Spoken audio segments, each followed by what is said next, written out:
Mamimitas muna tayo ng ating pananim na sitaw.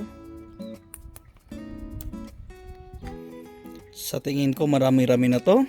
At bukod sa sitaw, mangunguha rin tayo dito ng fresh na petchay. Diba? Flex ko lang itong mini garden ko na punong-puno ng petchay.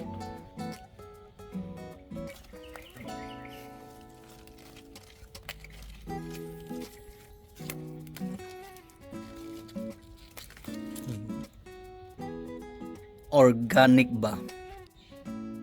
Bale, ito na yung napitas ko kanina na petchay at saka sitaw. Saktong-sakto dahil maulan ang araw na ito. Napakasarap humigop ng mainit-init, malasa, malinamnam at maanghang na sabaw ng nilagang baboy. Pagdating naman sa gulay, depende na ako sa inyo kung ano ang available na gulay sa inyo. Malay nyo mas masarap.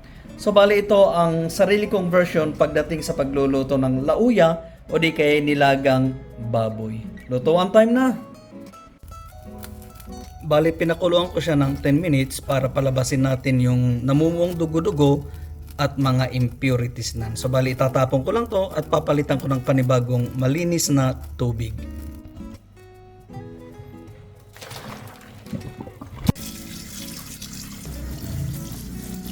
Pagkatapos kong pinakuluan at nahugasan, ito ng itsura niyan.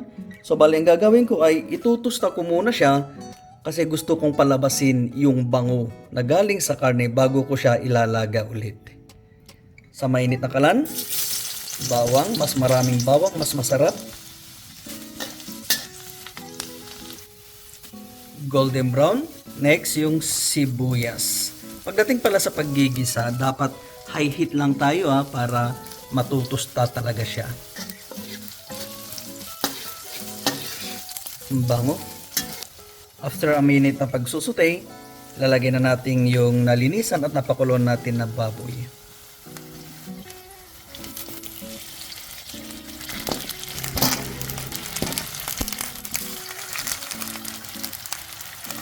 So bali, tusta lang natin to ng mga around 3 to 4 minutes. Sa puntong ito, pagkatapos ng 4 hanggang 5 minuto na pagtutusta, okay na ako. Nagkataon na may available na pressure cooker dito sa bahay, so bali, ito ang gagamitin kong pangpapalambot. Pag itong gamit nyo, mga 30 to 35 minutes para masyadong malambot talaga. Pero pag nagkataon na hindi naman available ang pressure cooker, pwede man papakuluan siya ng mga kalahating oras hanggang tuluyan ng malambot na malambot. Sa mahinang apoy At sa pagkakataon nito, maglalagay na ako ng recados. May bay leaves, bukod sa sibuyas kanina, gagawin ako ng dagdagan ko yung sibuyas at saka buong paminta. Maglagay rin ako rito ng konting asin since mamaya ititimplan ko siya ng patis. After 40 minutes, ito nang itsura niyan. Gaano ba siya kalambot? Wow! Grabe, malambot na. From pressure cooker, nilipat ko lang siya dito sa may mas malaking lutuan kasi nagdagdag ako ng sabaw niyan. Sa pagkakataon nito, ilalagay ko na yung patatas at saka yung mais. Yung patatas nakababad lang siya sa tubig para hindi mangingitim. Sarap ng sabaw nito.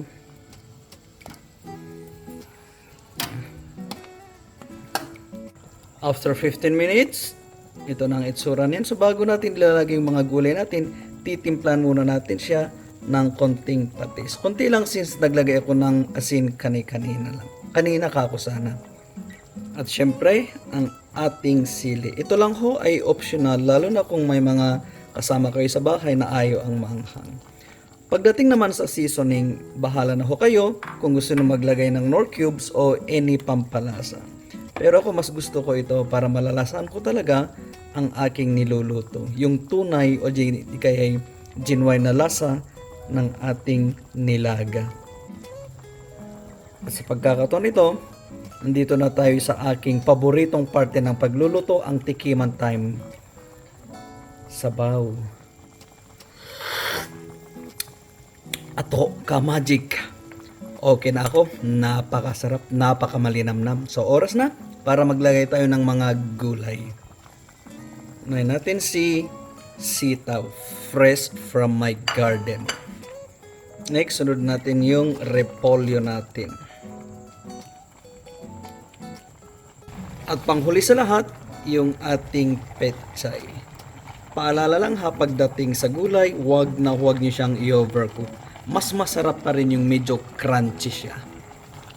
At ito na ang finished product ng aking version pagdating sa lauya o mas kilala sa tawag natin na nilagang baboy. Kainan na!